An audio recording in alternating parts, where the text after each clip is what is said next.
Di masa-masa krisis dan transisi peradaban seperti sekarang ini, biasanya akan muncul jenis-jenis manusia spiritual yang menjadi healer atau penyembuh bagi manusia lain. Penyembuh yang dimaksud di sini tidak hanya menyembuhkan dari penyakit fisik atau penyakit medis saja, tapi juga menyembuhkan secara holistik, yakni menyembuhkan dari segi mental dan kejiwaan juga. Fungsinya apa? Supaya manusia-manusia yang ada di bumi bisa mengalami peningkatan level kesadaran dengan cepat. Nah, dalam transisi akhir zaman menuju ketatanan dunia baru, kita lazim melihat proses ini diwarnai dengan krisis. Krisis adalah situasi yang tidak stabil dan tidak terduga, bahkan bisa saja menimbulkan bahaya yang dapat berdampak negatif pada individu, masyarakat, atau bahkan seluruh peradaban. Krisis bisa menyebabkan terjadinya perubahan besar dalam tatanan peradaban dan memang lazim terjadi ketika sebuah peradaban lama berakhir dan akan digantikan oleh peradaban baru. Di masa-masa krisis begini, biasanya manusia rawan mengalami sakit atau gejolak juga, sebelum akhirnya mereka melepaskan penderitaan mereka dan bertransformasi menjadi bentuk kesadaran baru yang lebih tinggi. Di masa-masa transisi kesadaran ini biasanya juga melibatkan trigger dari para penyembuh atau healer. Jika kalian memiliki ciri-ciri seperti berikut ini, sebenarnya kalian adalah healer atau penyembuh yang sangat krusial peranannya di masa-masa transisi menuju zaman keemasan Nusantara sekarang. Apa saja ciri-cirinya? Sebelum lanjut, simak dulu informasi penting berikut ini. Setiap krisis selalu memicu kemunculan bentuk kesadaran yang baru. Di 2025 ini adalah akhir dari sebuah siklus dalam numerologi. Makanya jangan heran kalau sekarang karma itu dibayar dengan cepat dan kita dipaksa untuk meninggalkan pola karma buruk kita supaya kesadaran meningkat. Jika manusia bisa melepaskan diri dari pola karma buruk, maka manusia bisa memiliki karma baru yang baik. Bahkan bisa membawa kehidupan menuju keberuntungan dan juga keberlimpahan. 2025 ini adalah waktu yang tepat untuk menguasai hukum karma dan melepaskan diri dari pola-pola karma buruk. Kita akan pelajari bersama di online kelas akhir bulan ini dengan tema Rahasia Karma, Keberlimpahan, dan Keberuntungan. Di sini juga sudah dilengkapi dengan panduan meditasi dan juga hipnoterapi yang sudah saya sesuaikan untuk kebutuhan kalian merubah karma buruk menjadi karma baik. Sayangnya saya belum tentu loh bikin online kelas begini lagi, makanya mumpung masih ada, segera daftarkan diri kalian. Klik link yang ada di deskripsi atau hubungi nomor WhatsApp admin yang ada di deskripsi untuk mendaftar sekarang juga. Dan pastikan kalian segera mendaftar sekarang karena kuota kelas ini dibatasi. Sampai ketemu di kelas.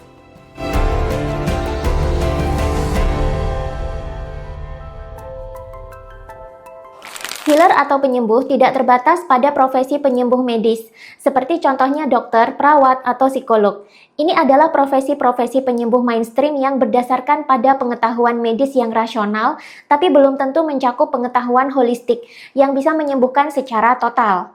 Dalam buku Power versus Force, terdapat perbedaan-perbedaan yang mendasar antara menyembuhkan dengan menangani. Sayang sekali, dokter-dokter, perawat, psikolog, dan terapis klinis lainnya, mereka ini dikategorikan sebagai yang menangani, bukan yang menyembuhkan.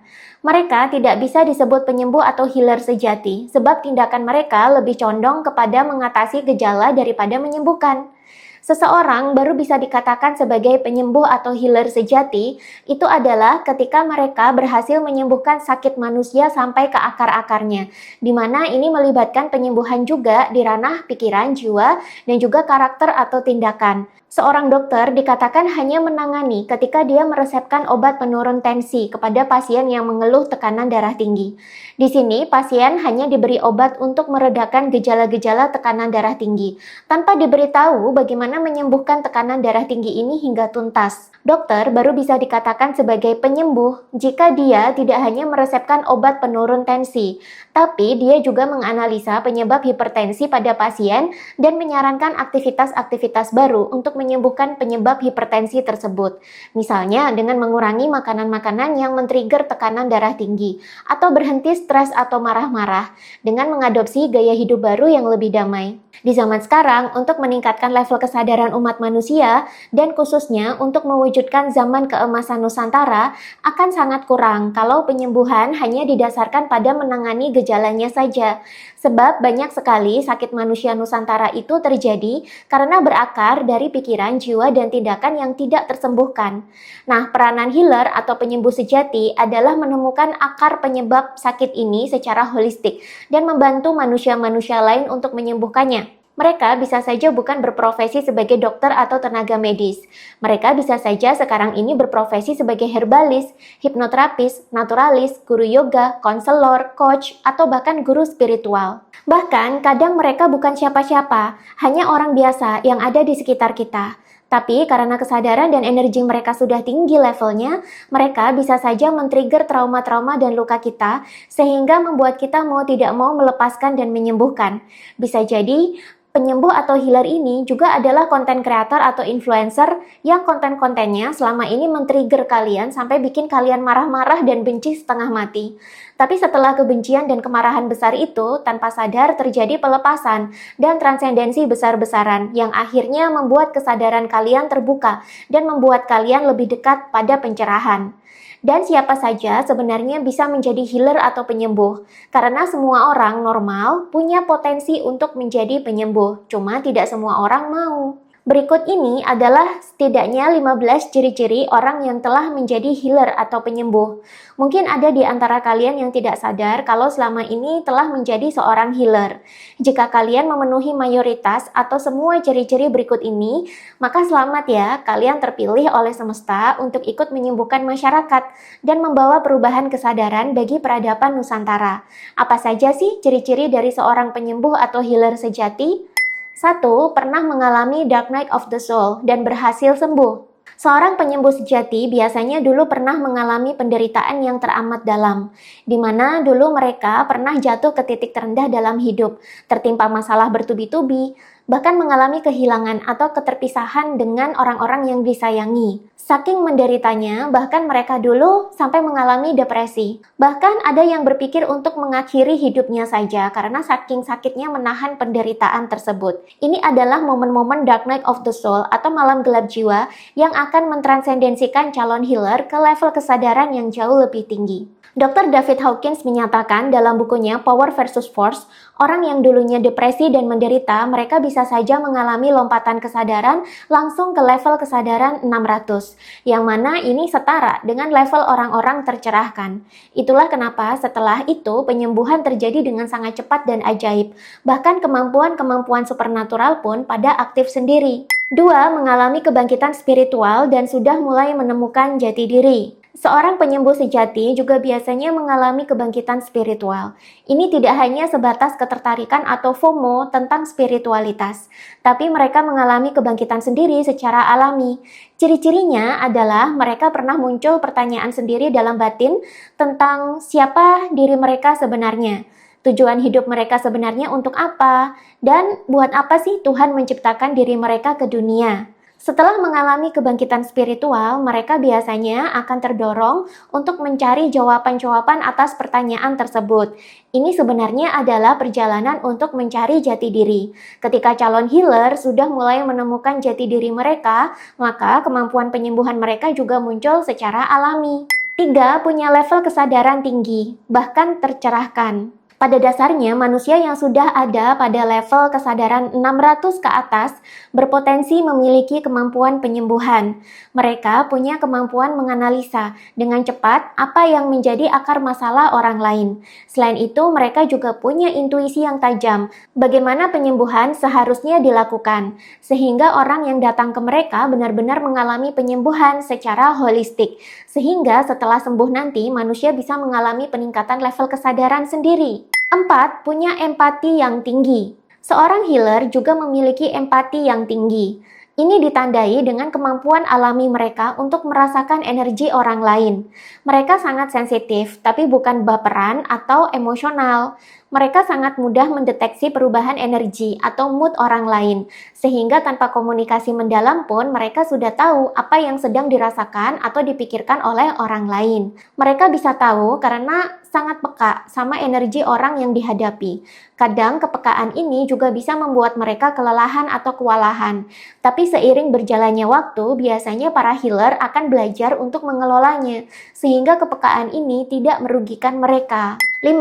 Autentik dan punya self-love serta self-respect yang tinggi. Mereka tidak takut menjadi diri sendiri. Justru mereka kalau disuruh berubah menjadi orang lain demi memenuhi tuntutan sosial, mereka tidak mau. Ini karena mereka rata-rata sudah menemukan jati diri mereka sendiri, sehingga mereka lebih nyaman menjadi diri sendiri. Tidak masalah meskipun ada orang lain yang tidak suka. Justru kalau tidak disukai dan dipaksa berubah, mereka berani meninggalkan komunitas itu dengan tegas. Mereka juga memiliki rasa sayang dan rasa hormat terhadap diri sendiri dengan porsi yang sehat, sehingga mereka bisa memiliki batasan. Jadinya orang lain tidak bisa bebas memanfaatkan kehadiran dan kemampuan mereka. 6. Berjiwa tua atau old soul. Mereka ini seperti orang tua yang terperangkap dalam tubuh yang muda.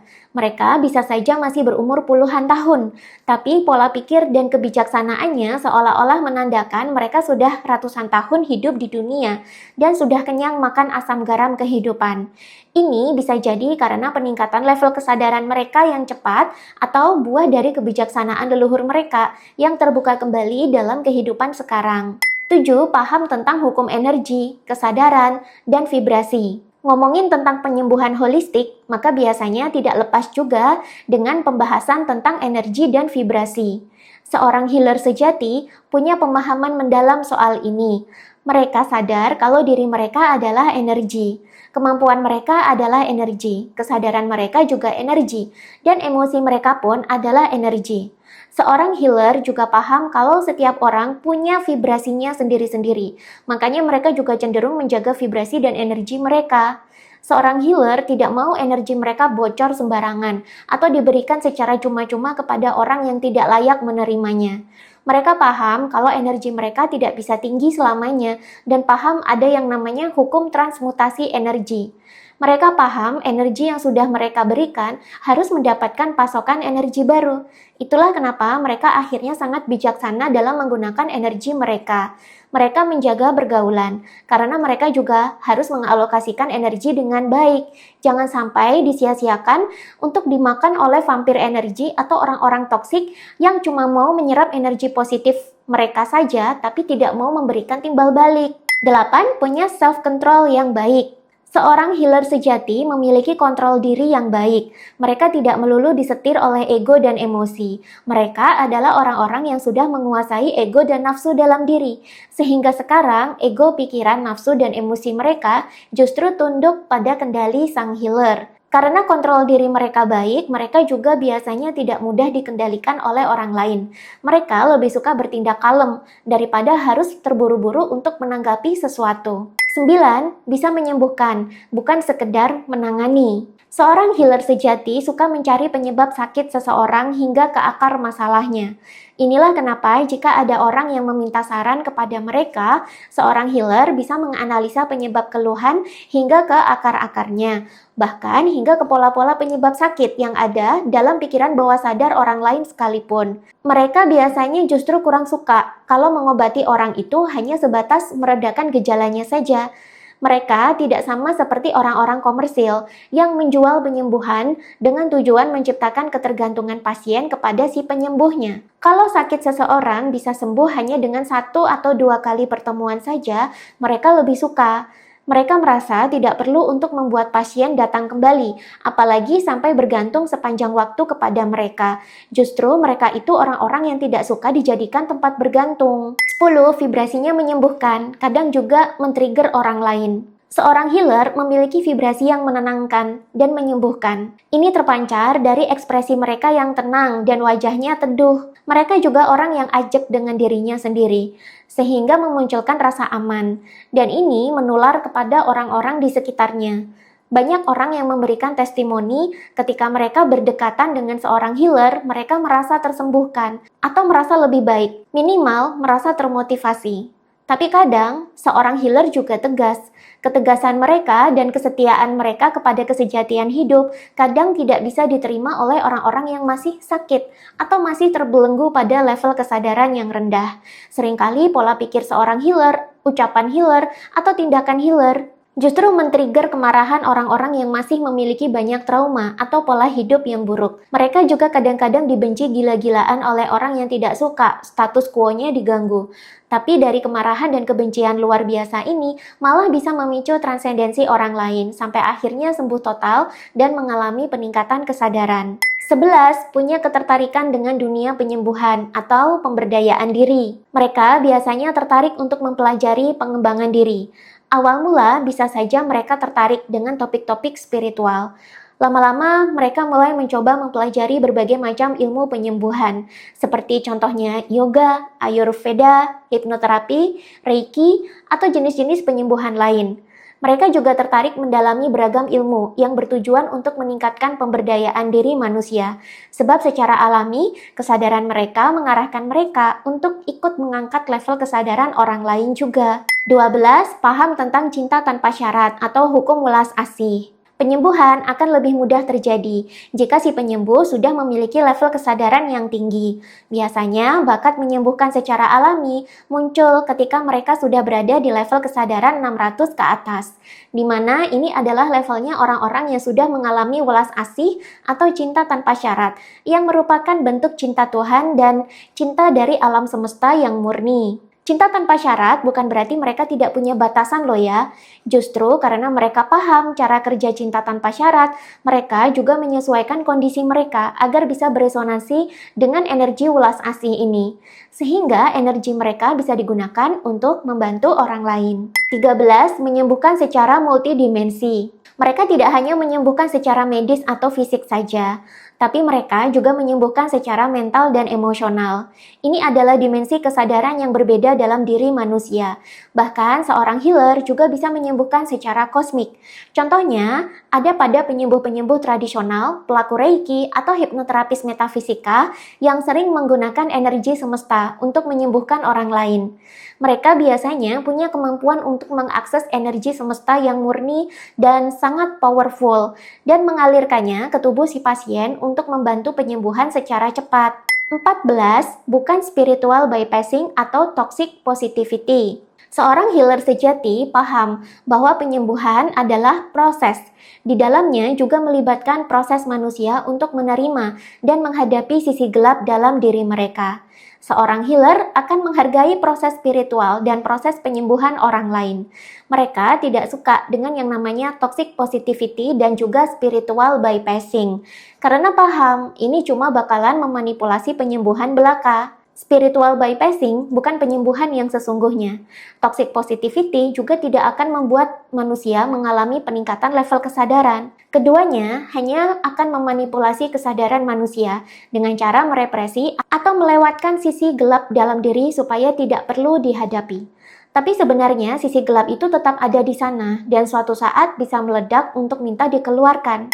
15. Kecerdasan IQ, EQ, dan SQ-nya di atas rata-rata. Seorang healer sejati memiliki kecerdasan intelektual, kecerdasan emosional, dan kecerdasan spiritual yang juga di atas rata-rata manusia kebanyakan. Mereka itu bisa memahami dunia spiritual dan bisa menggabungkannya dengan intelektualitas kekinian. Karena itu, mereka jauh sekali dari kata halusinasi atau delusi. Kecerdasan mereka biasanya tampak saat mereka menjelaskan fenomena-fenomena sakit atau fenomena-fenomena gangguan spiritual yang bisa dijelaskan secara masuk akal dengan bahasa-bahasa yang gampang dipahami. Mereka juga paham kalau penyembuhan holistik itu kompleks dan melibatkan banyak dimensi. Supaya pasien paham, mereka cenderung menyederhanakan bahasa-bahasa mereka, sehingga mudah diterima pasien dan bisa dieksekusi dengan mudah. Itulah tadi ciri-ciri dari orang-orang yang terpilih untuk menjadi healer atau penyembuh. Ingat, healer ini bisa siapa saja dan belum tentu berprofesi sebagai tenaga medis. Bahkan jika kalian tidak berniat menekuni profesi healer apapun, ketika level kesadaran kalian sudah mencapai 600 ke atas, secara alami kalian punya bakat menyembuhkan. Minimal ketika orang berada di dekat kalian, mereka merasa energinya tercharge atau termotivasi. Itulah hebatnya seorang healer atau penyembuh. Mereka ada di dunia ini untuk menyembuhkan luka kolektif kita dan membuat kita bisa meningkatkan level kesadaran bersama-sama dengan cepat. Proses ini sangat perlu kalau pengen Nusantara meraih zaman keemasan di tahun 2045 nanti. Kalian bisa saja adalah para penyembuh juga. Kalau kalian punya ciri-ciri yang ada di video ini, jangan lupa ya tulis nomor berapa saja yang menjadi ciri-ciri kalian di kolom komentar. Jangan lupa bagikan video ini ke teman atau saudara yang juga seorang healer sebagai tanda respect dan semangat untuk mereka. Kalau kalian mau baca selengkapnya tentang level-level kesadaran manusia, baca sendiri di buku Power versus Force. Kalau mau punya bukunya, klik tautan produknya yang ada di bawah video. Masih banyak lagi hal yang harus kita persiapkan kalau ingin menyambut zaman keemasan Nusantara. Ini nggak cuma soal membangkitkan para healer saja, tapi juga ada aspek-aspek lain yang harus kalian pahami untuk membuat Nusantara kembali pada jati dirinya, sehingga nanti bisa meraih zaman keemasannya. Kalau kalian mau lanjut pembahasan ini, ketik kata lanjut di kolom komentar, dan kalau kalian punya request pembahasan lain, kalian juga boleh tulis request kalian di kolom komentar. Setiap krisis selalu memicu kemunculan bentuk kesadaran yang baru. Di 2025 ini adalah akhir dari sebuah siklus dalam numerologi. Makanya jangan heran kalau sekarang karma itu dibayar dengan cepat dan kita dipaksa untuk meninggalkan pola karma buruk kita supaya kesadaran meningkat. Jika manusia bisa melepaskan diri dari pola karma buruk, maka manusia bisa memiliki karma baru yang baik. Bahkan bisa membawa kehidupan menuju keberuntungan dan juga keberlimpahan. 2025 ini adalah waktu yang tepat untuk menguasai hukum karma dan melepaskan diri dari pola-pola karma buruk. Kita akan pelajari bersama di online kelas akhir bulan ini dengan tema Rahasia Karma, Keberlimpahan, dan Keberuntungan. Di sini juga sudah dilengkapi dengan panduan meditasi dan juga hipnoterapi yang sudah saya sesuaikan untuk kebutuhan kalian merubah karma buruk menjadi karma baik. Sayangnya saya belum tentu loh bikin online kelas begini lagi, makanya mumpung masih ada, segera daftarkan diri kalian. Klik link yang ada di deskripsi atau hubungi nomor WhatsApp admin yang ada di deskripsi untuk mendaftar sekarang juga. Dan pastikan kalian segera mendaftar sekarang karena kuota kelas ini dibatasi. Sampai ketemu di kelas.